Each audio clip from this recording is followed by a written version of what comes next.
अधिवेशन सोमवार दिनांक 5 जनवरी 2024 को अपराह्न 11 बजे से सभा मंडल विधानसभा भवन देहरादून में प्रारंभ किया जाएगा। माननीय अध्यक्षा जी, विधानसभा का सत्र हुआ, उस सत्र को जो है स्थगित किया गया और फिर से सत्र आहूत किया गया, और जब फिर से सत्र आहूत किया गया है तो स्थगित विधानसभा सत्र की जो परंपराएं हैं उसका निर्वहन इस सत्र में भी होना चाहिए था, जो होता हुआ दिखाई नहीं दे रहा। माननीय अध्यक्षा जी, उसके बाद एक पत्र सचिव विधानसभा के माध्यम से विधानसभा के प्रत्येक सदस्य को मिलता है, और उस पत्र में का भी मैं उल्लेख करना चाहता हूं। सेवा में माननीय सदस्यगण, विधानसभा उत्तराखंड, महोदय महोदया, मुझे आपसे यह निवेदन करने का निर्देश हुआ है कि उत्तराखंड की पंचम विधानसभा के वर्ष 2023 के द्वितीय सत्र के दौरान विधानसभा में अविलंबनीय लोक मत की सूचनाओं के माध्यम से उठाए जाने वाले विषय जैसे नियम 53, 58, 299 एवं नियम 300 प्रत्येक उपवेशन के प्रातः 8:30 से 9:30 बजे दिनांक 6 फरवरी 2024 से देहरादून स्थित विधानसभा भवन में लिए जाएंगे। ये माननीय अध्यक्षा जी आपके निर्देश हैं। अतः आपसे अनुरोध है कि कृपया उक्त सूचनाएं यदि कोई हो तो यथासंभव उपलब्ध कराने का कष्ट करें।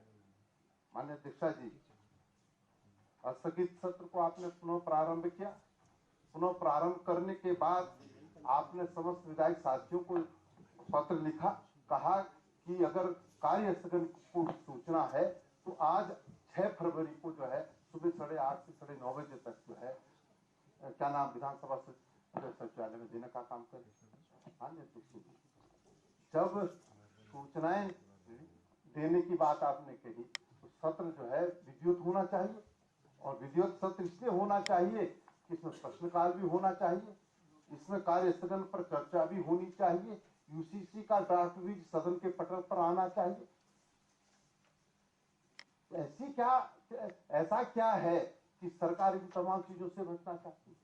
और फिर मैं कहना चाहता हूं एक पत्र फिर और पत्र सबके पास पहुंचे, सबने पढ़े तो मतलब आप इस पे वीडियो चलेंगे। आप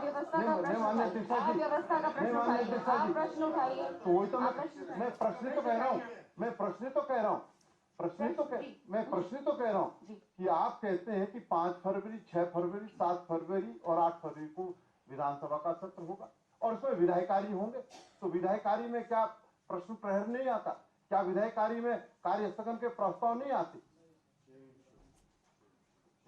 तो माननीय अध्यक्ष जी, मैं आपसे आग्रह करना चाहता हूं, मैं आपसे निवेदन करना चाहता हूं कि हम यूसीसी का जो ड्राफ्ट आज आप ले करने जा रहे हैं, हम उसको पढ़ करके इस सदन के अंदर अपनी बात कहने का काम।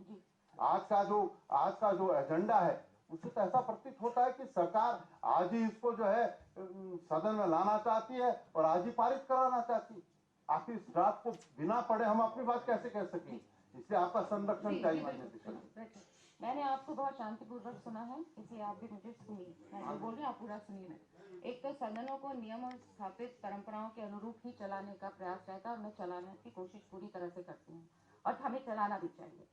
आपने नेता प्रतिपक्ष जी ने पूछा था कि हमको समय दीजिएगा। बिल्कुल, आपको पूरा पटल पे रखने के बाद आपको समय दिया जाएगा और आप उसका अध्ययन करें और उस पर अपना विचार रखें। और जहाँ तक आदरणीय प्रीतम सिंह जी का पॉइंट ऑफ ऑर्डर था, कार्य संचालन नियमावली के नियम 4 के अनुसार विधानसभा का सत्र आहूत होने की सूचना विधानसभा सचिवालय द्वारा सभी माननीय सदस्यों को पत्र तथा अन्य संचार माध्यमों से सभी माननीय सदस्यों को भेजी जाती है। 8 सितंबर 2023 को जब सदन अनिश्चित काल के लिए स्थगित हुआ तो कार्य संचालन नियमावली के नियम 18 के द्वारा पुनः सम्मिलित होने की सूचना सभी माननीय सदस्यों को दी गई। स्थापित परंपरा के अनुसार सभी माननीय सदस्यों की सुविधा हेतु यह भी अवगत कराया गया कि दिनांक 6 फरवरी 2024 को प्रातः 8:30 बजे से सूचनाएं ली जाएंगी। इस परंपरा के अनुसार यह पत्र सचिव विधानसभा की ओर से सभी माननीय सदस्यों को प्रेषित किया गया। आप एक वरिष्ठ सदस्य हैं, आप सभी परंपराओं और नियमों से विज्ञ हैं। विधानसभा को शासन से जो अनंत कार्यक्रम प्राप्त होता है वह कार्य मंत्रणा समिति की बैठक में विचार हेतु रखा जाता है। फिर सदन का कार्यक्रम कार्य मंत्रणा समिति की बैठक में चर्चा के बाद निर्धारित होता है। विधानसभा को जो भी अनंतम कार्यक्रम प्राप्त हुआ था उसे दिनांक 4 फरवरी 2024 को कार्य मंत्रणा समिति की बैठक में विचार हेतु रखा गया। उस बैठक में यह प्रस्ताव भी आया था कि 5 फरवरी के उपवेशन में निधन के निर्देश के बाद सदन के पटल पर रखे जाने वाले विषयों को भी लिया जाए, लेकिन आपकी ओर से यह कहा गया कि यह परंपरा है कि जिस दिन सिटिंग विधायक के निधन के निर्देश सदन में आते हैं उस दिन कोई विधायी कार्य नहीं होता है। आपकी बात को मानकर 5 फरवरी को सिर्फ निधन के निर्देश की मद रखी गई। इसके बाद 5 फरवरी 2024 को कार्य मंत्रणा समिति की बैठक में यह प्रस्ताव आया कि 6 तथा 7 फरवरी के उपवेशन में प्रश्न तथा सूचनाएं नहीं ली जाएंगी। उस बैठक में आप भी उपस्थित थे, लेकिन चर्चा के दौरान बिना किसी निष्कर्ष के आप समिति की बैठक से उठकर चले गए। बैठक में उपस्थित अन्य माननीय सदस्यों की सहमति से 6 और 7 फरवरी 2024 का कार्यक्रम तय किया गया, जिसकी सूचना अभी मेरे द्वारा सदन को दी गई है और दी जाएगी और माननीय संसदीय कार्य मंत्री जी द्वारा उसको हम पारित करेंगे।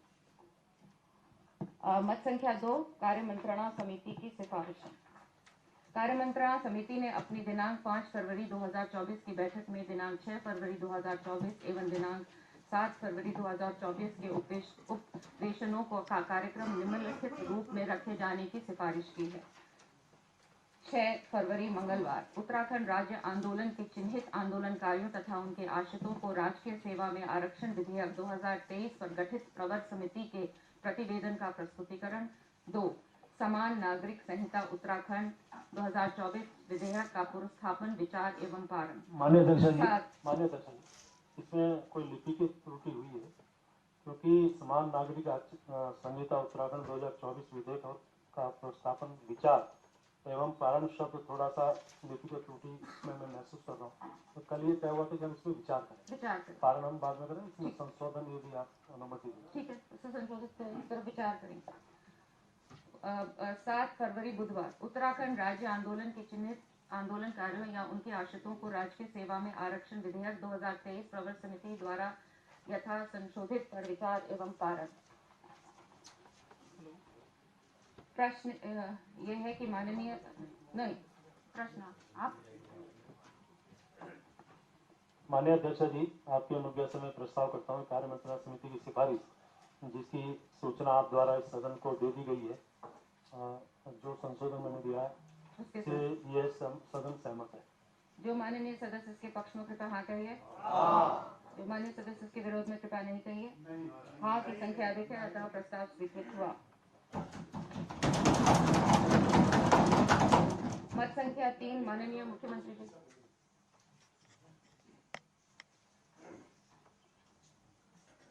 माननीय अध्यक्ष जी, मैं आपकी अनुज्ञा से समान नागरिक संहिता उत्तराखंड विधेयक 2024 को प्रस्तावित करने हेतु सदन की अनुज्ञा चाहता हूँ। प्रश्न यह है कि समान नागरिक संहिता उत्तराखंड 2024 विधेयक को पुरस्कृत करने हेतु सदन की अनुज्ञा दी जाए। जो माननीय सदस्य के पक्ष में हो कृपया आते हैं।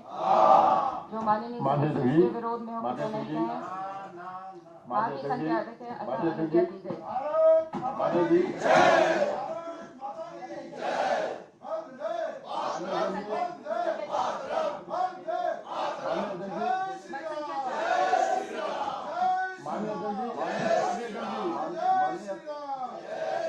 माननीय अध्यक्ष जी, मैं आपकी अनुज्ञा से समान नागरिक संहिता उत्तराखंड विधेयक 2024 को पुनर्स्थापित करता हूँ। प्रतिज्ञा विस्तृत की जाए, प्रतिज्ञा दे दी जाए।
अध्यक्षा जी, जब हम कुछ बोलते हैं तो पीठ से आता है कि आप शांतिपूर्वक तरीके से सुनने का काम करें, और जब इस तरीके का ऐसा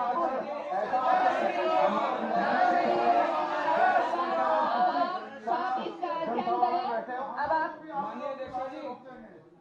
नहीं, आप इसका अध्ययन आप सभी ने नेता प्रतिपक्ष ने अध्ययन करने के बाद इसलिए अब हम उठते हैं 2 बजे तक के लिए।